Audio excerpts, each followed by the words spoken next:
కొన్ని శతాబ్దాల క్రితం కూడా శ్రీరంగం శ్రీ రంగనాథ స్వామి దేవాలయంలో ప్రసాదం కొరకు బారులు తీరి వేచి చూసేవారట. ఒక పేద వైష్ణవుడు రోజు వరుసలో అందరికంటే ముందు నిలబడేవాడు.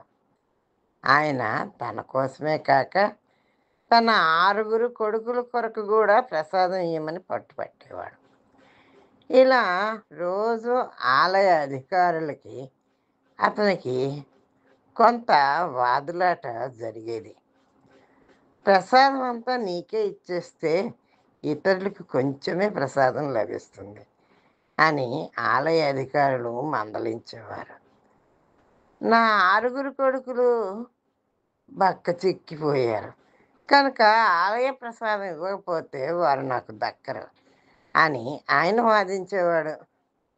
ఇంతలో ఒకరోజు రామానుజుల వారు అక్కడ గలాటా చూసి ఏమి జరిగిందని వాకపు చేశారు.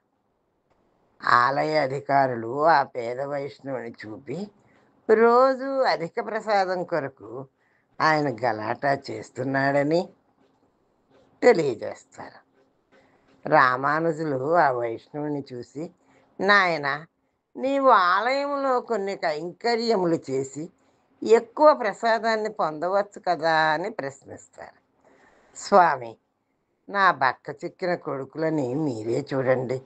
రోజంతా వారికి సేవలు చేయడంలోనే నాకు సమయం సరిపోతుంది. వీరిని వదిలేసి నేను ఆలయంలో ఏం కైంకర్యం చేయలేను అని బదులిచ్చాడు ఆ పేద వైష్ణవుడు.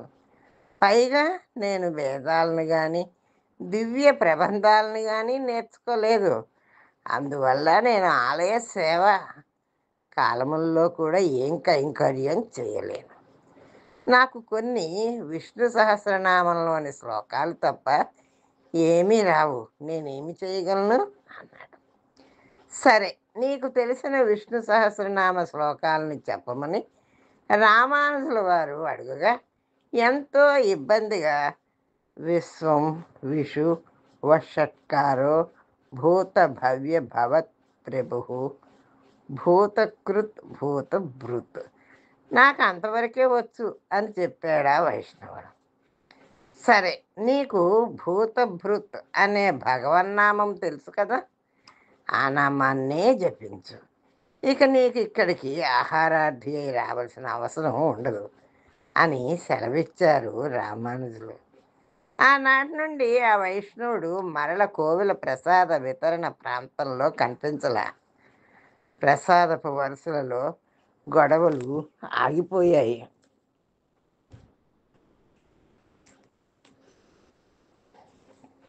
అయితే ఇంకో విచిత్రమైన సమస్య మొదలైంది. రోజు రంగనాథులకు సమర్పిస్తున్న ప్రసాదంలో చాలా భాగం మాయమైపోయింది. ప్రసాదం దొంగల బారి పడుతుందేమో అని భద్రత పెంచారు కూడా. అయినా సమర్పించిన దానిలో చాలా ప్రసాదం మాయమైపోతుంది. ఆ పేద బ్రాహ్మణుడే దొంగిలిస్తున్నాడేమో అని అనుమానం అందరిదీను. చివరికి రామానుజులకి తెలియచేశారు ఈ సమస్యని. ఆ పేద బ్రాహ్మణ్ణి పిలుచుకురమ్మని రామానుజుల వారు మనుషుల్ని పంపగా ఆయన తన పాత నివాసంలో ఉండడం లేదని తెలిసింది. ఆ వైష్ణవుడు ఎక్కడ ఉంటున్నాడో ఎవరికీ తెలియలేదు. కొంతకాలం తర్వాత రామానుజులు ఏదో కార్యక్రమానికి కొల్లిడని నది దాటుతుండగా ఈ వైష్ణవుడు స్వామి స్వామి అని రామానుజులని బిగ్గరగా పిలుస్తూ వారిని సమీపించారు. రామానుజుల పాదాలకు సాష్టాంగం చేసి ఆయన కనుల నుండగా ధారగా కన్నీరు రాసాగింది.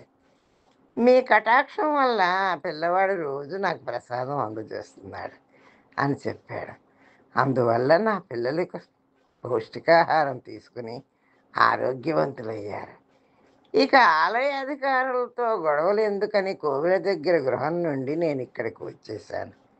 నేను మీకు సదా కృతజ్ఞతలను. మీరు చెప్పిన విధంగా రోజు నేను భూతభృతే నమః జపాన్ని చేస్తున్నాను. ఈ మాటలు విన్న రామానుజులు ఆశ్చర్యచకితులయ్యారు. ఎవరా పిల్లవాడు, వాని పేరేమి అని అడుగగా, ఆ పిల్లవాడు తాను రామానుజదాసుడని చెప్పాడు వైష్ణవుడు. ఎంతకీ ఆ బాలుడు ఇంకెవరు, సాక్షాత్ శ్రీరంగనాథుడే.